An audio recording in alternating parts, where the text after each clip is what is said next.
मध्य बिंदु निकालने के लिए OP दे रखा है यहाँ पर OR और OQ। ये अपन पढ़ रहे हैं सदिश मध्य बिंदु OP OR OQ। तो OR बराबर OP प्लस OQ बटा 2 सदिशों का योगफल का नियम। जब त्रिभुज देखो, त्रिभुज में जब ये तीर का निशान इधर जाएगा और ये इधर जाता है तो AB BC बराबर होता है AC। सदिशों के योग का नियम AB plus BC plus AC। इधर से तीर की दिशा होती है उधर देखो AB BC और इधर AC। जब ये CA आएगा तो माइनस आ जाएगा, जब AB BC CA तो प्लस 0 हो जाएगा। यदि दो सदिश किसी त्रिभुज के क्रमवार दो भुजाओं को निरूपित किया जाए तब दोनों सदिशों का योग किसी भुजाओं द्वारा विपरीत क्रम के द्वारा निरूपित की जाती है। जैसा A से B में, B से इन दोनों के बाद में ये दोनों इधर जा रही है और उधर विपरीत क्रम से आ रही है तो इन दोनों का योग के रूप में निरूपित करी जाएगी। दोबारा, यदि दो सदिश किसी त्रिभुज की क्रमवार दो भुजाओं के द्वारा निरूपित की जाए तब दोनों सदिशों का योग तीसरी भुजा द्वारा विपरीत क्रम द्वारा निरूपित की जाएगी। इसके बाद में ये देखो, इसमें AB BC CD DE EF AF जहाँ से चालू है वहाँ आता है, इनका योग 0 हो जाएगा। सदिशों का योग का समांतर क्रम, जब मान लो इधर से भी जा रहा है इधर जा रहा है तो इसका योग A प्लस C होगा। कैसे होगा देखो, ये इधर प्रूफ के लिए देखो आप, इसे प्रूफ के लिए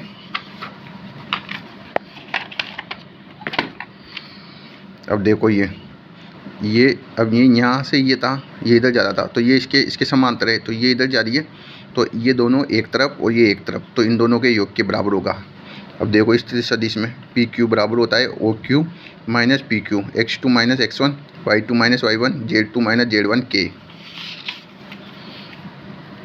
इसकी दूरी PQ बराबर रूट X2 माइनस X1 का square plus Y2 minus Y1 का स्क्वायर, Z2 माइनस Z1 का स्क्वायर। बंद बहुभुज का नियम, जब कोई भी बहुभुज है इधर A से B में जाएंगे, B से C में, C से D में, D से E में, E से F में। अब ये A F के बराबर है, जब इसको F से A में लिख देंगे तो इन सब का योग 0 हो जाएगा। बंद बहुभुज का नियम, सदिशों का अंतर, किसका अंतर? सदिशों का अंतर।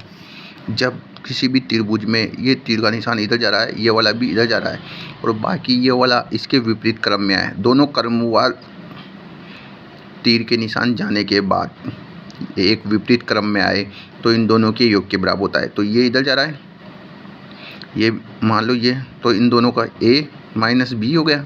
सदिशों योग में के गुणधर्म, क्रम विनिमयता का नियम, A plus B B plus A, साचर्यता का नियम, A plus B plus C A plus B plus C, योज्य तस्मक A plus 0 बराबर A, योज्य तस्मक, योज्य प्रतिलोम A प्लस माइनस A बराबर 0। A का योज्य तस्मक माइनस A होता है, B का योज्य तस्मक माइनस B होता है। दो सदिशों का गुणनफल, एक तो अदिश गुणन, एक सदिश गुणन। अदिश गुणन A डॉट B बराबर होता है A का परिणाम B का परिणाम कोस थीटा। ये देखो यहाँ से ये A का 0 से लेकर 180 तक थीटा। अगर थीटा का मान कम है, न्यून कोण है 0, A dot B greater than 0 तो न्यून कोण होगा, लेस देन तो अधिक कोण होगा। A और B belongs to real number होना चाहिए और 90 डिग्री हो तो थीटा 90 डिग्री हो तो A डॉट B बराबर 0 होगा। दो सदिशों के बीच का कोण ज्ञात करना, A डॉट B A का परिणाम B का परिणाम कोस थीटा, तो A डॉट B नीचे चल जाएगा तो A का एकांक सदिश डॉट B का एकांक सदिश बराबर कोस थीटा। अदिशों के गुणधर्म, अदिश क्रम विनिमयता नियम का पालन करता है, साचर्य क्रम विनिमयता नियम का पालन करता है तथा साचर्य A डॉट B बराबर C लेमडा C। तो अदिश सदिश का गुणनफल संभव नहीं है, गुणनफल संभव नहीं है, यह अपराध है। जबकि M को आप A डॉट B, M को A से गुणा कर सकते हो, M को B से गुणा करते हो। बंटनता का नियम लागू होता है इसमें। बस इसमें साहचर्य का नियम लागू नहीं होता। अदिश में क्या नाम है, साहचर्य का नियम लागू नहीं होता है। बी बराबर ए हो गया, बी बराबर ए हो गया तो ए बराबर ए बराबर कोस थीटा दे रखा है, इन दोनों का स्क्वायर हो गया ए डॉट ए मतलब 0, कोस 0 का मान 1 हो गया तो ए डॉट ए बराबर 1 का स्क्वायर परिणाम A square A dot A plus B का होल स्क्वायर, ए का परिणाम का स्क्वायर बी का परिणाम का square plus 2a dot B, A plus B का होल स्क्वायर, यहाँ माइनस है, सॉरी माइनस है तो यहाँ माइनस आ जाएगा, ए का परिणाम का स्क्वायर बी का परिणाम का स्क्वायर माइनस 2ab। जब a plus B A minus B है तो A square minus A B square. सदिश ए और बी का की दिशा में प्रक्षेप, बी की दिशा में तो बी नीचे आ गया, बी का परिणाम ए डॉट बी, बी का परिणाम, बी का ए की दिशा में प्रक्षेप तो ए डॉट बी और ए प्रक्षेप। दो सदिश ए व बी के मध्य का कोण थीटा हो तो सिद्ध कीजिए। ए माइनस बी तो 2 sine theta by 2, a plus b 2 cos theta by 2, minus आएगा तो साइन आएगा, माइनस आएगा तो साइन आएगा, प्लस आएगा तो कोस आएगा, प्लस आएगा तो कोस आएगा। और A minus B upon A plus B tan theta by 2, एक रेखा का दूसरी रेखा पर प्रक्षेप, एक रेखा पर दूसरी रेखा पर प्रक्षेप, ए बी का सीढ़ी पर प्रक्षेप, दूरी ln, दूरी ln, ए बी का सीढ़ी पे प्रक्षेप दूरी कितनी हो गई ln।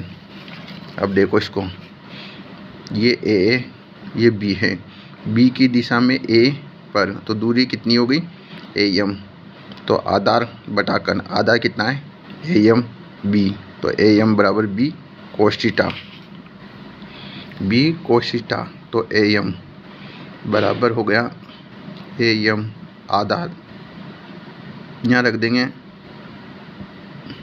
कर्ण तो ए दे रखा है, ए को ऊपर नीचे गुना कर देंगे तो ए डॉट बी बराबर ए। प्रक्षेप आप तो याद रखना, जिसकी दिशा में दे रखा है प्रक्षेप उसको नीचे रख लेते हैं। बी डॉट ए तो बी डॉट ए का परिणाम, तो बी डॉट ए का एकांक सदिश, इकाई सदिशों का अदिश गुणनफल, आई को डॉट जे तो कोस 0 का मान 1, आई डॉट जे बराबर 0, आई डॉट जे बराबर जे डॉट के डॉट आई बराबर 0, आई बराबर हो गया 1, जे बराबर 1, के बराबर 1 होता है।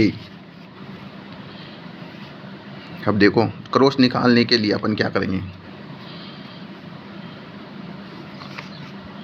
इकाई सदिशों का अदिश गुणन हो गया,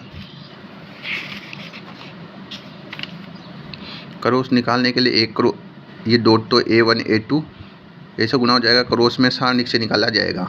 दो सदिशों का सदिश गुणनफल ए क्रॉस बी भी सदिश ही होगा, परिणाम में होगी दिशा भी होगी, ये दिशा को एन कैप को व्यक्त होता है 0 से पाई के मतलब 180 तक। ए क्रॉस बी बराबर ए बी का परिणाम और साइन थीटा, परिणाम लेने के बाद एन कैप हट गया। ये देखो दो सदिशों का सदिश गुणनफल, जहाँ एन कैप ए और बी के तल के लंबवत वामावर्त गुणन के नियम से लिखेगा। तो आप देखो यहाँ से न्यू करके निकालेंगे अपन, ये न्यू करके न्यू वामावर्त बाद की ओर, ऐसे पता चल जाएगा कि किधर एन कैप किधर होगा।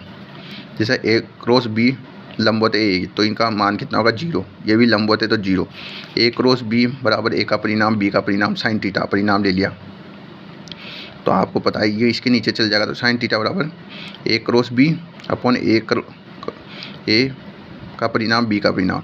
सदिश ए और बी केवल तल के लंबवत एकांक सदिश एन कैप निम्न है, एन कैप निम्न है।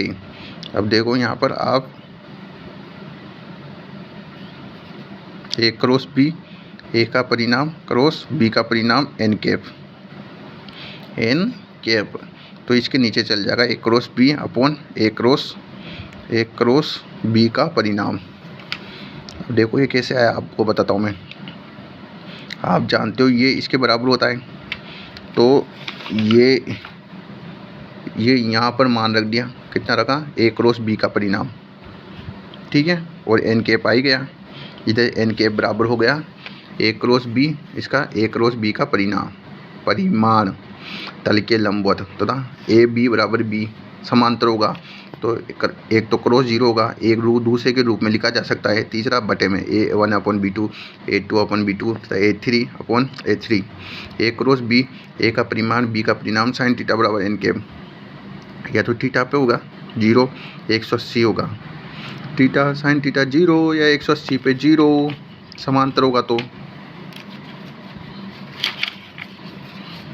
कर्म विनेता इकाई सदिशों का सदिश गुणन कर्म विनेता का नियम का पालन नहीं करता, ये माइनस आ जाएगा। साक्षरता के नियम का पालन नहीं करता, इसके बारे में कुछ नहीं बता सकते। जैसे ए क्रॉस बी क्रॉस सी क्रॉस, तो ए क्रॉस बी क्रॉस सी बराबर नहीं होता, जबकि एम को गुणा कर सकते हो आप, ए के साथ कर सकते हो, एम के साथ कर सकते हो। बंटन का नियम लगता है इसमें। ए क्रॉस बी प्लस सी माइनस सी, तो ए क्रॉस बी प्लस माइनस ए क्रॉस सी इकाई सदिश आई जे के, आई जे बराबर के चक्रीय नियम। जैसे आई के बाद जे के आएगा, तो आई जे के आ गया। यहाँ आई जे इधर से आई जे के, तो आई जे के बाद के, जे के बाद आई, के आई के बाद जे। साइन थीटा 90 का मान कितना होता है? 1 होता है। तो आई जे बराबर के इकाई सदिश हो गया। के जे बराबर माइनस आई, उल्टा चलेंगे तो जे के माइनस जे इंटू आई माइनस के, और समान 0 जाएंगे। सदिशों के गुणनफलों के अनुप्रयोग। समांतर चतुर्भुज ए क्रॉस बी का परिणाम।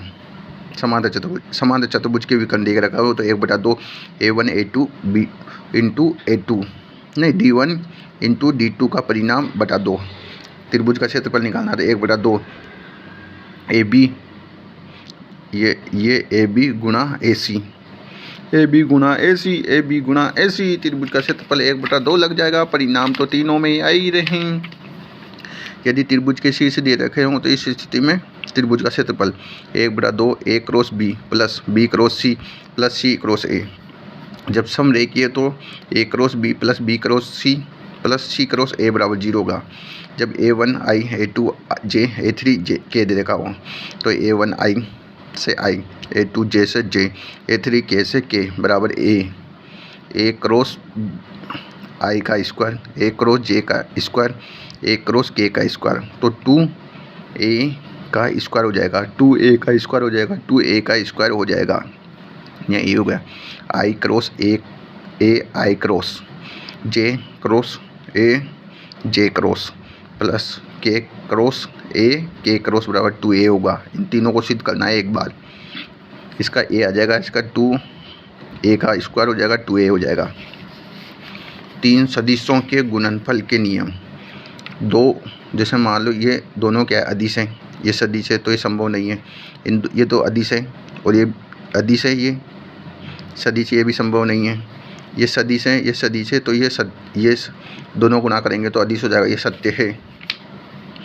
अब ये अदिश है, ये दोनों तो अदिश है या कुछ नहीं है, तो ये संभव नहीं है।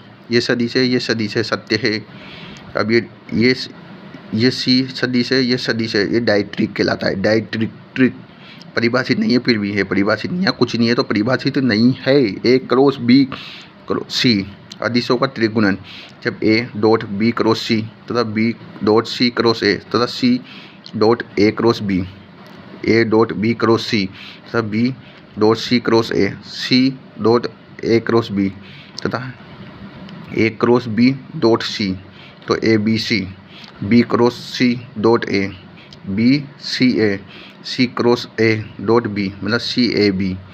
इस प्रकार से ABC बराबर AB क्रॉस C तथा AB क्रॉस डॉट C। ये अब देखना, ये सदिश है, ये भी सदिश है तो अदिश हो जाएगा।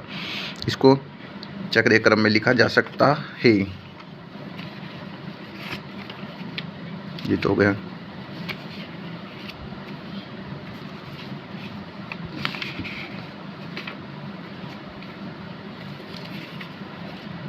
इकाई सदिश होगा सदिश त्रिगुणन आई जे के का मान 1 होता है। जैसे 1 सारणी में 1 0 0 1 0 0 1 0 0 1 1 होगा। जैसे आई जे के आई जे क्रॉस के बराबर भी आई होता है, आई 1। जैसे आई जे क्रॉस आई के बराबर आई। जैसे 2 3 आई 2 3 को सबको कॉमन ले लो तो इसका मान 24 हो जाएगा। आई जे के, इसको आई जे के, फिर जैसे मान लो आई जे के ले लो, या जो जे के आई ले लो, या के आई जे ले लो, ठीक है। इसका मान 3 असमांतर और अशून्य सदिश ए बी सी है। यदि समतलीय है तो ए बी और सी का मान 0 होगा। यदि 4 बिंदु समतलीय है तो ए बी और सी डी ए सी तथा सी डी तथा बी माइनस ए तथा सी माइनस ए और डी माइनस ए का मान 0 होगा। चतुष्फल का आयतन 1/6 ए बी और सी होगा। A1 A2 B3 B1 B2 B3 C1 C2 C3। Atish त्रिगुणन के गुणधर्म। अतिश त्रिगुणन में डॉट और क्रॉस का चिन्ह परस्पर बदला जा सकता है। जैसे ए से बी में, बी से सी में, ए से बी में, बी से सी में, बी से अब आगे इन दोनों को ले लो, ए क्रॉस बी सी, और सारणिक में लिखा जा सकता है। जैसे A B C B C ए तथा सी ए बी। चक्र एक क्रम भंग हो जाने पर ऋणात्मक चिन्ह आता है तथा बी ए सी। अब यहाँ बी, ये देखो यहाँ भंग हो गया तो आगे ऋणात्मक हो गया, सी आगे ए बचे। ए बी सी में कोई भी 2 समांतर या समान दे रखे हों तो या तो 2 समान होता है, उनका 0 होता है, या उनको एक दूसरे के पद के रूप में लिखा जा सकता है। जैसे इनका मान 2, पहले बात तो ये लंबवत है तो 0 है, ये 2 समान है तो 0 है।